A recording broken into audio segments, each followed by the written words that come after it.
The two oldest continents on the planet. We don't fit that. We not there. United States like that, Like we're the youngest. the United States is the youngest. Let's say countries. Then let's go countries. United States. You got to look at. Look, I want y'all to really put this in perspective. What I'm going to say. We're talking about a country going up against continents. Are y'all following what I'm saying right now? It's not gonna happen. Like it's eventually everything has to find a balance. And look, I don't even know what that balance is gonna be. I'm not even part of that group to like try to determine. That's not what I do. Mm-hmm. But I understand behaviors, cultures, and where people move to based on understanding poverty and understanding abundance. Yep. I can go to because I'm an abundant being. Mm-hmm. I can go to poverty every day and be completely fine and be okay because I'm gonna find abundance in that too. Mm-hmm. See that's a whole different. But it's a whole different mindset. But it takes you understanding both to live in both. So because you can be a dual based person, I can see the good and the bad, the up and the down, the left and the right. You can understand that. Go look at where China's putting their money right now. I'm just gonna leave it like that because beyond that, just look at it. There have been people asking this question, Josh. Is China going to colonize Africa? That's a real question because it's so much money being pumped in the infrastructure. In the infrastructure. Bro. On a business mind, on a business front, why wouldn't you? The continent with all the resources. All the natural resources. Every last one of them. Think of something. It's there. Anything. Right? Matter of fact, you wouldn't be able to use your phone and computers without Africa. It's built from metals that's found only in Africa. Well, in Africa. Yeah, Africa. The materials, like Wakanda, it don't look like Black Panther type thing, but Wakanda, like the mentality behind to what Wakanda represented is definitely in Africa. It's definitely there. Like the representation of Wakanda and the resources stuff they was talking about and how far ahead, it's definitely there. Definitely. There's medicines that has not been discovered yet that's in Africa. Like I'm talking about like curing diseases ain't been brought to right. We ain't even really been affected by these diseases, but we got cures for them in Africa. In Africa and in forests around the world. I say that because it's African like places around the world. And if we look at Pangea, Asia is the closest continent that's closest to Africa on a resources basis. Yeah, and then if you look at the Americas too, we ain't tapped into it, bro. It's when Obama was in office and they offered all that money to build that pipeline because it's all about money, y'all. We give back the money. It's all about money, and they offered that money to build that pipeline. It was here. It's in the Americas. Yeah, that's true. It's we just don't want to use our stuff up yet. Like we want to use it up. I mean. It's here. Put like this: in the Americas, one of the number one farmers market in the world. This is a world like farmers market where you get every fruit, vegetable. It's in Mexico. It's in Mexico. Mexico has every type of flavor profile base. They have they meet a lot of the standards. Like in Mexico. You know what? I can see that because looking at like geographically where it is and the different type of ecosystems just in that one little region. You got jungles, you got desert, you got everything really. Everything right there. And I mean, and it's close to the equator. Mexico ain't that big. Yeah, but so it's all of that stuff is condensed in this one little area. Yeah. Oh yeah. They had that. It's like the largest farm. It's huge. Every fish. Yeah. You know what I'm saying? Like it's huge. So I'm saying like follow the money. You follow the money, then you're gonna start to see the power and the influence. And this is gonna be a 2-part episode. It's gonna have to be because we ain't got the power, influence, we ain't and even authority. Talking about power, influence, or authority. We're just talking about money right now. So let me ask this. Let me pose this question: is there anything that innately is coupled with money? Meaning, if I have a bunch of money, does that automatically mean that I have a bunch of power? No, not at all. And zero. Does that mean I have a bunch of influence? Look at the president. Prime example. If you look at his trajectory, he's always been an influential person that made money. Influential making money. See, this is like he had the influence and the money. He had that because that's how he became president. Was through influence and money. But he didn't get that power until he became president. That's a whole different dichotomy of power. That's like not even dichotomy. It's like just levels. Levels. When you get that kind of power and you already got influence and money, let's look at him to break this down. And man, let's end the podcast. It can be dangerous. Because let's end it because we get finna get into like their separation. But I'm gonna give my version. You give your version. Okay. Let's look at Trump on his journey. Okay. His money was passed down through wealth. Well, yeah, his money is generational. It's generational wealth. So it's passed down. Yeah. In the 80s, I'm gonna give you a brief history. In the 80s, he attempted to start his own football league, the USFL. Mm-hmm. Do you know how much money that takes to? Don't look at it from a figure of money. Look at it from money and power. I mean, money and influence. Mm-hmm. You know how much money and influence it takes to start a whole football league? Right? The correlation. The big three is trying to do this right now. Mm-hmm. And they're not even competing against the NBA. They just doing like 3-on-3. Yeah. This dude said we finna go against the NFL. The NFL. Like,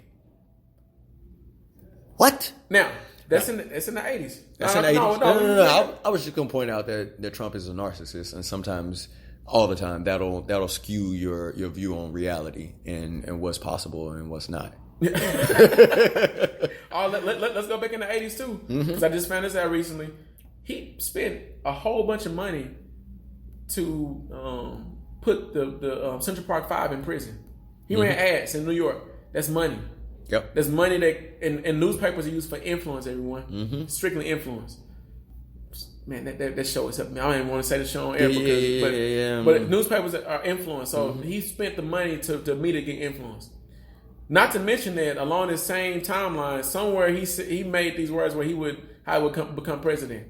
Yeah, you know what I'm saying? That was I remember the exact interview. More influence than money because we still going to influence the money. In business, he had some power, you know what I'm saying, but he didn't have power like he got now. So then finally we get to I'm gonna go to the 90s and 80s where he write some books, PIP write books for him. Then he turns into like this. He starts Trump Towers and all that, which is building more money and influence. And then in the business world, he's very influential and very he has a lot of money.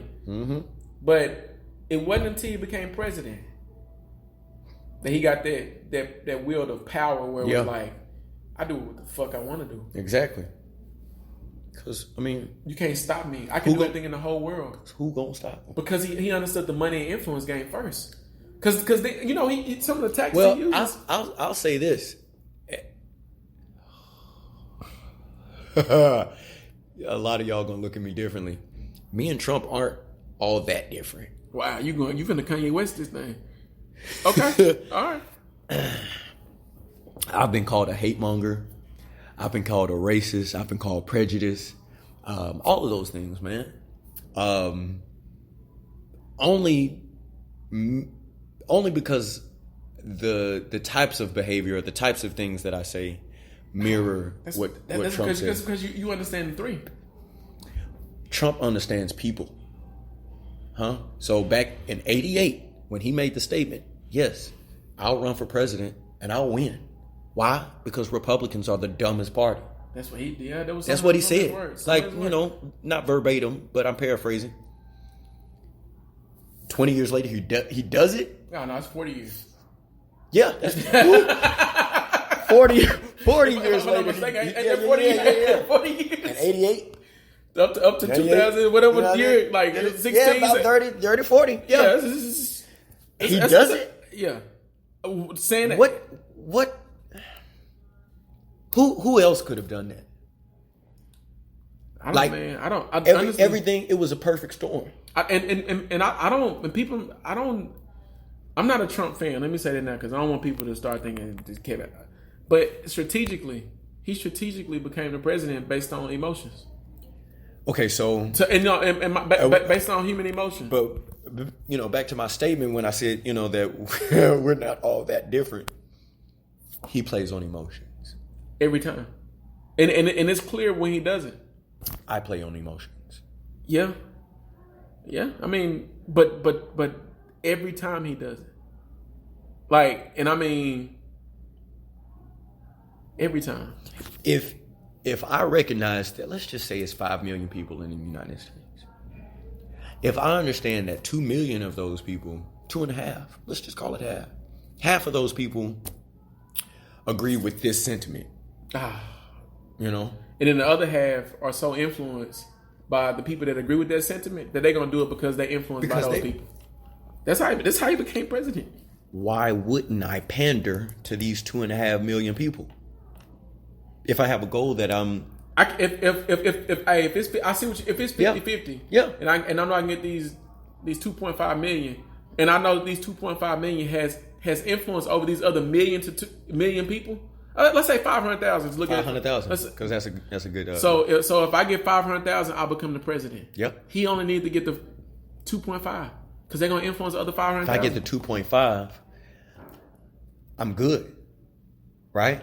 Because then I can leverage this 2.5 against the other 500,000 that are influenced by the 2.5. Y'all following?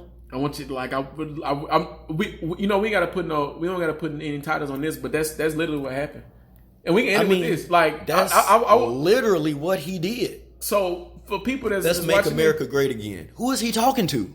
He talking to people that got the influence over the 500. Wait, let's think about. I love thinking. I love critical thinking. Who is he talking to? Let's make America great again. I pose this question for people who look like me and you. When was America ever great? Never. Oh, okay. I was having look. So perfect. And we can end with that, really. Just end with that. Because, man, I talked to somebody about colonialism. Name me a time in history from the time the U.S. was created, was established. That was great for everybody. It was great for everybody.